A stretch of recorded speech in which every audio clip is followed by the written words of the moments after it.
Bonsoir à tous, merci d'être fidèles au journal et bienvenue dans cette édition légèrement retardée à cause de la retransmission en direct du match amical qui opposait le Maroc à la Géorgie. Match qui s'est soldé par un score de 3-0. Direction Rabat tout d'abord où Son Altesse Royale le Prince héritier Moulay Hassan a procédé à l'inauguration de l'exposition et du musée dédié à la Sira Nabawiya et à la civilisation islamique. Il s'agit d'une exposition itinérante dont la première édition est organisée à Rabat, capitale de la culture arabe et islamique. L'exposition se veut une fenêtre grande ouverte sur la biographie du sceau des prophètes et sur la valeur de l'islam, la justice, l'amour, la tolérance, le juste milieu et la paix. Son Altesse Royale, le Prince héritier Moulay Hassan a visité les différents espaces et dépendances du musée et de l'exposition qu'il abrite. Une exposition qui s'articule autour de 3 composantes. La première est baptisée Sela. Elle retrace les liens historiques qui unissent de tout temps les Marocains autour de l'héritage et du legs du prophète Sidna Mohamed et les liens d'allégeance ancestraux entre le Maroc et le trône. Une deuxième composante dédiée à la magnificence de l'être que fut le dernier des prophètes. Et enfin, la troisième composante est tournée vers la biographie du prophète à travers un panorama des différentes facettes de sa vie, notamment à Médine. Nous reviendrons au développement dans nos prochaines éditions.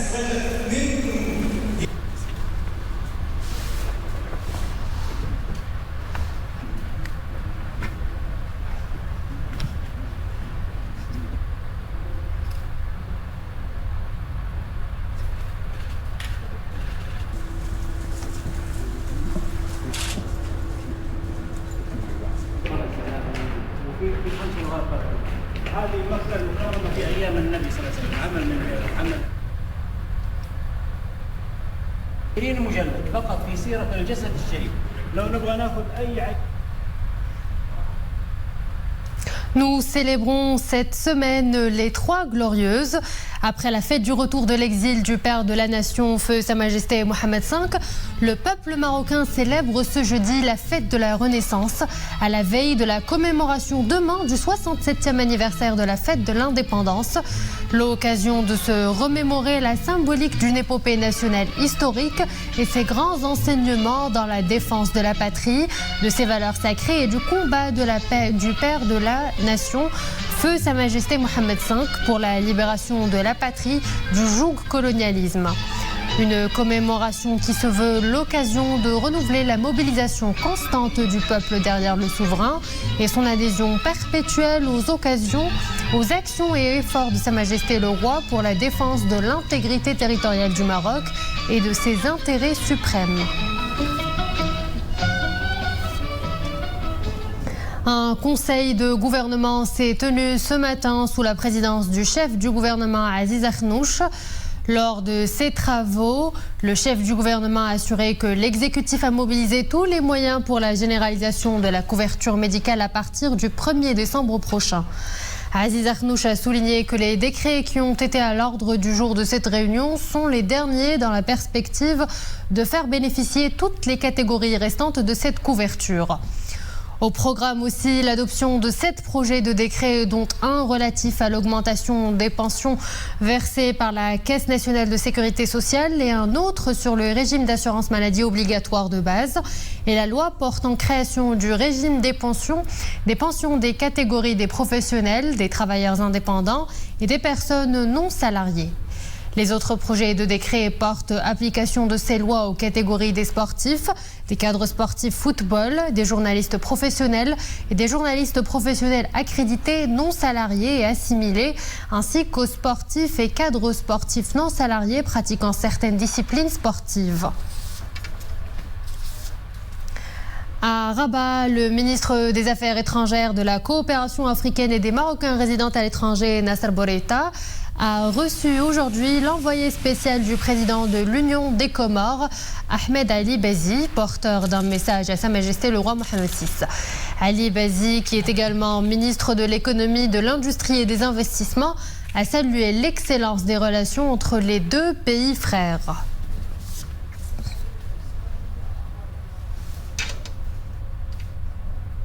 Une délégation parlementaire du Burundi est en visite de travail dans le Royaume. Cette visite s'inscrit dans le cadre des échanges fructueux entre le Maroc et le Burundi. L'une des escales de cette délégation, l'Ayoun, où elle a constaté de visu le développement de la ville, ses potentialités et les chantiers en cours de réalisation. Je vous propose d'écouter les propos du président du Sénat du Burundi.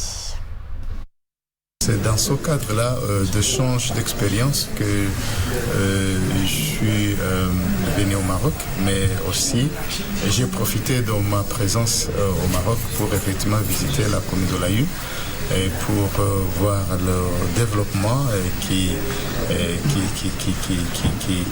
en train d'être réalisé. Augmentation de 40% de la valeur du soutien accordé aux professionnels du transport routier dans sa 7e tranche. C'est ce qu'a annoncé le ministère du Transport de la Logistique. Ce soutien vise à préserver le pouvoir d'achat des citoyens et à assurer la continuité des services de transport des personnes et l'approvisionnement des différents marchés et chantiers. Frappé de plein fouet par le stress hydrique, le Maroc élargit le panel des solutions pour améliorer ses performances en ouvrage d'eau potable. Aujourd'hui, un mémorandum d'entente a été signé entre Israël et le Maroc à Marrakech. Objectif, l'introduction de technologies innovantes dans les domaines de traitement des eaux et l'assainissement liquide. Ce mémorandum d'entente définit le cadre de coopération dans le domaine de l'eau potable et de l'assainissement liquide entre l'Office national de l'électricité et de l'eau potable et la Compagnie nationale des eaux de l'État d'Israël, Mekorot. Ce rapprochement permettra un échange d'expertise dans ce secteur dans un contexte national marqué par la sécheresse. Nous connaissons le savoir-faire aussi de nos amis israéliens dans le domaine de l'eau, surtout, principalement, et surtout dans le domaine de dessalement de l'eau de mer. Et ça sera l'occasion justement pour nos deux entreprises, pour les deux opérateurs, de développer les échanges, de développer les modèles sur lesquels nous travaillons en matière justement d'assurer la sécurité d'approvisionnement, que ce soit au niveau de l'eau potable ou bien au niveau également de la réutilisation des eaux usées. Les deux parties entendent également réaliser des actions en matière de recherche et développement et de renforcement des capacités. Des actions de sensibilisation en matière d'eau potable et d'assainissement liquide sont tout aussi au cœur de cette coopération. Nous sommes très honorés de signer ce mémorandum d'entente avec l'ONE et de collaborer ensemble pour résoudre les impacts des changements climatiques, dont les défis liés à l'eau. La signature de cet accord intervient suite au mémorandum d'entente conclu le 22 décembre 2020 entre le gouvernement du Royaume et le gouvernement de l'État d'Israël portant sur l'innovation et le développement des ressources en eau. À Sharm el-Sheikh, en Égypte, la réunion des 3 commissions climat africaines tenues en marge de la COP27 a salué le leadership de Sa Majesté le roi Mohammed VI et le soutien du Maroc, partenaire fondateur, en vue de l'opérationnalisation de ces commissions. Le communiqué adopté à l'issue de cette réunion a également rappelé la création de ces 3 commissions climatiques africaines à la suite du premier sommet africain de l'action pour une coémergence continentale tenu à l'initiative de Sa Majesté le roi Mohammed VI en marge de la COP22 organisée à Marrakech en 2016. Coup d'œil à présent sur les prévisions météorologiques pour la journée de demain. La Direction générale de la météorologie prévoit dans un bulletin d'alerte de niveau orange de fortes pluies et des rafales de vent dans plusieurs provinces du Royaume. Entre 30 et 50 mm de précipitations attendues à l'Ayoun, à la Hoceima plutôt, à Chefchaouen, l'Araïch, Tanger, à Sela, Fahsanjra, Mdiq, Fnidak, Tétouan, Ouazan et Qnetra. Aussi, de fortes rafales de vent concerneront du vendredi à samedi à 18h les villes d'Al Hoceima, Figuig, Taourirt, Jrada, Driouch, Gersif, Nador, Souera et Taza. Au large de la province de Drewush, une secousse tellurique de magnitude 4 degrés sur l'échelle de Richter a été enregistrée aujourd'hui. C'est ce qu'indique l'Institut national de géophysique. La secousse dont l'épicentre est situé au large de la province de Drewush s'est produite à midi. La famille des médias a célébré la Journée nationale de l'information. Bien plus qu'une simple célébration, cette journée est l'occasion de scruter de près la réalité du secteur et d'explorer ses perspectives d'évolution. À Casablanca, c'est un reportage de Mohamed Laroui, Amin Hennaoui et Zakaria Moukinbillah. Nous sommes au siège d'un hebdomadaire économique de Casablanca. Si la publication est éditée en format papier, la transition vers le digital est en marche. Édition numérique, web TV, site actualisé. Face aux nouveautés technologiques, les professionnels de la presse écrite cherchent de nouvelles perspectives d'évolution. Ce métier qui malheureusement passe par des moments très difficiles et c'est pas à partir d'aujourd'hui, depuis la crise de Covid, les défis à relever sont là. Nous sommes optimistes et nous voulons et nous demandons d'abord à revoir le code de la presse et de l'édition. C'est très très important parce que ce code ne marche pas et ne peut pas accompagner la transformation digitale. Principal défi aux entreprises de presse, intégrer les nouvelles technologies de l'information et de la communication à travers des modèles innovants. Dans le contexte de la transition numérique, apparaît la nécessité d'accompagner ces mutations au niveau technique et humain. L'orientation vers des supports numériques s'est accentuée durant la pandémie. L'accessibilité d'Internet et la forte diffusion des smartphones y ont contribué. C'est pourquoi le secteur de la presse doit moderniser ses mécanismes de travail afin d'accompagner ces évolutions numériques. Le but étant d'offrir un produit d'information de qualité.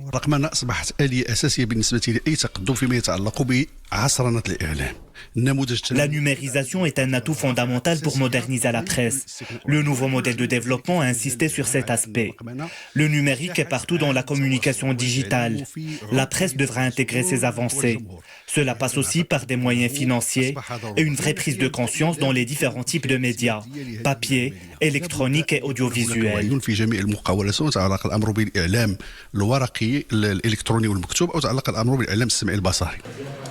Pour les professionnels, ces défis multiples nécessitent un soutien à la production médiatique nationale et une valorisation des institutions de presse. Un gage pour maintenir le pluralisme des médias et assurer la modernisation du secteur.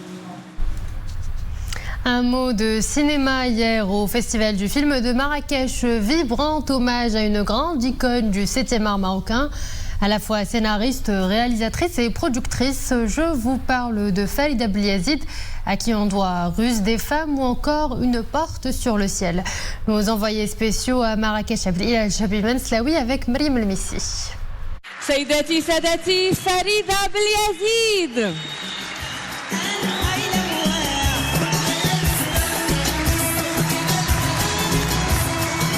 Avec une prestance qui lui est propre, Farida Bliazid fait sa montée sur les planches pour recevoir l'étoile d'or du festival.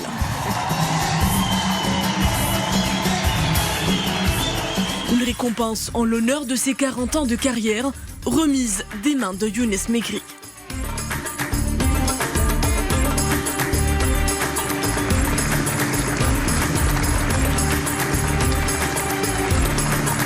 Recevoir un hommage me remplit de joie. Ayant été membre du jury pour la première édition, j'ai eu le sentiment d'une renaissance. Je remercie Son Altesse Royale Moulay Rachid, la Fondation et tous les organisateurs du festival de m'avoir fait cet honneur. Une renaissance relatée avec beaucoup d'audace et non sans une pointe d'émotion. Farida Bliazid fait le récit de sa fiction, tel le miroir d'une réalité éclatante. La Dame de Tanger raconte son enfance, sa spiritualité, ses inspirations, avant de rendre un hommage à la mémoire phénoménale de femmes marocaines passeuses de tradition. Dans mes films, je me suis toujours attachée à faire connaître la richesse insoupçonnable de la culture des femmes musulmanes.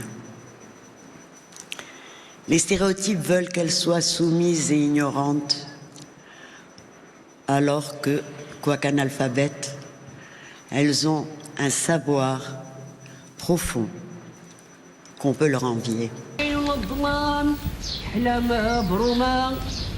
العيشه بنت جات هي اللي كتصون الحبق وترشو لا لما تقول لي شحال من ورقه في عرشو.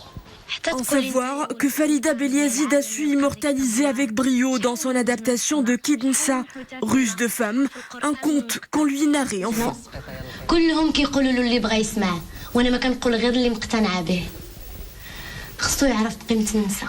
Un discours de sagesse qui questionne les traits profonds de la société. La légende du grand écran avait surtout un message à passer à la jeune génération de la discipline. Et je dis à ceux d'entre vous qui veulent s'engager, suivant leur choix personnel dans cette profession, comme je le dis à tous les jeunes, attention, c'est dur, mais c'est passionnant. Et ça vaut vraiment la peine de faire ce qu'on aime. Excellez, suivez votre cœur, puis votre tête, et accrochez-vous. Scénariste accomplie et première marocaine à avoir produit un film, Farida Beliazid revient sur son premier opus, Une porte sur le ciel. Le long métrage s'offre une seconde vie grâce à sa numérisation récente. Les plus chanceux ont pu le voir projeté aujourd'hui dans le cadre du festival.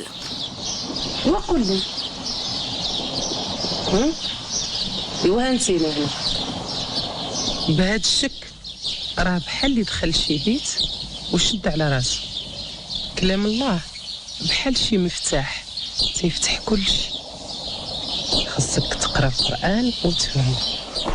Je crois que mon rôle dans la société est de ne rien. Et c'est ainsi que nous arrivons à la fin de cette édition. Merci à vous de l'avoir suivi. Excellente suite des programmes sur Al Oula.